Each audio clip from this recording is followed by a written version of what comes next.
Señores, arrancamos un 2025 lleno de optimismo y fuerza. Es por ello que te quiero mostrar mis resultados del 2024.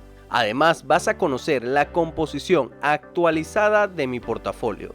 Para los que no me conocen, yo soy Alex y en este video conocerás qué compré y vendí en el último trimestre del 2024. Te doy un spoiler, varias acciones son de nuestro último video. Arrancamos con las acciones que he vendido durante el trimestre.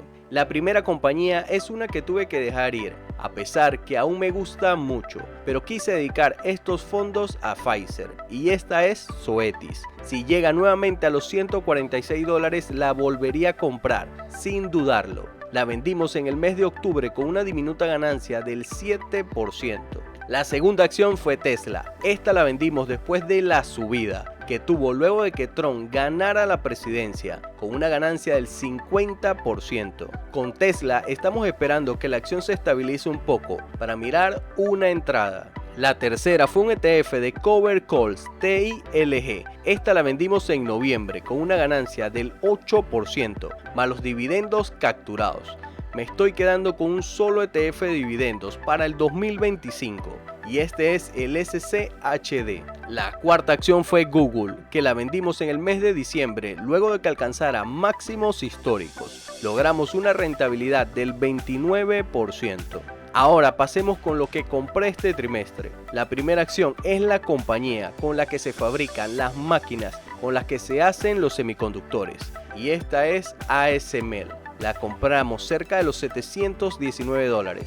La segunda compañía es Humana, un líder en los seguros para atención médica. Esta la agregamos cerca de los $260. Tuvo una fuerte subida luego de sus earnings, pero retrocedió luego de la noticia del atentado contra el CEO de The United Health. La cuarta acción es una empresa china de comercio electrónico, dueña de la marca Temu, y hablamos de Pinduoduo. La compañía se encuentra muy cerca de sus mínimos de 52 semanas, con ratios muy interesantes. Esta la agregamos cerca de los $115.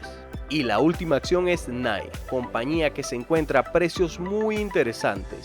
Esta la agregamos a finales del mes de noviembre, cerca de los $78 por acción. Recuerda que todas estas compras y ventas fueron anunciadas en nuestro grupo de WhatsApp, el cual te lo dejaré en la descripción. Es gratis por el momento.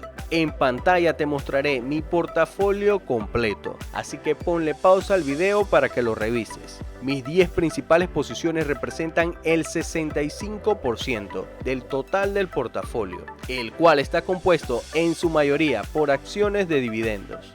Muchas veces me preguntan si llevo acciones a largo plazo y les digo que por lo general si una acción llega al precio que me tracé cuando la compré, la vendo. Si tiene varios trimestres malos, la vendo. Si algo fundamental cambia desde que hice el análisis, la vendo. Trato de no atarme a alguna acción en concreto. Las únicas posiciones que no se venden en mi portafolio son el SP500 y el SCHD. Todo lo demás puede salir del portafolio en cualquier momento. Tengo una posición en efectivo del 22% que espero ampliar de cara al siguiente trimestre para disponer de más capital por si se presentan oportunidades. Te tengo una sorpresa si llegaste hasta esta parte del video y es que te mostraré el precio objetivo para el 2025 que esperan los principales bancos de inversión para el SP500.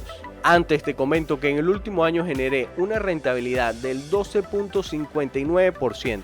Espero que el 2025 sea otro año exitoso.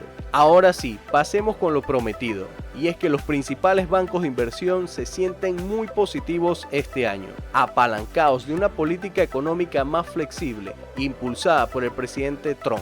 Y una Fed que si bien indicó que solo se estiman 2 recortes este año, lo más probable es que se den algunos más. Con esto en mente, el banco de inversión Oppenheimer le dio un precio objetivo de 7.100 puntos al SP500, siendo el más positivo. En el lado contrario tenemos a Cantor Fitzgerald con un precio objetivo de 6.000 puntos, casi en línea con el monto actual. La media de lo que estima el mercado se encuentra en los 6.614 puntos, lo que representaría una subida desde los precios actuales del 12%. Esto teniendo en cuenta que la subida media del SP500 es del 10%.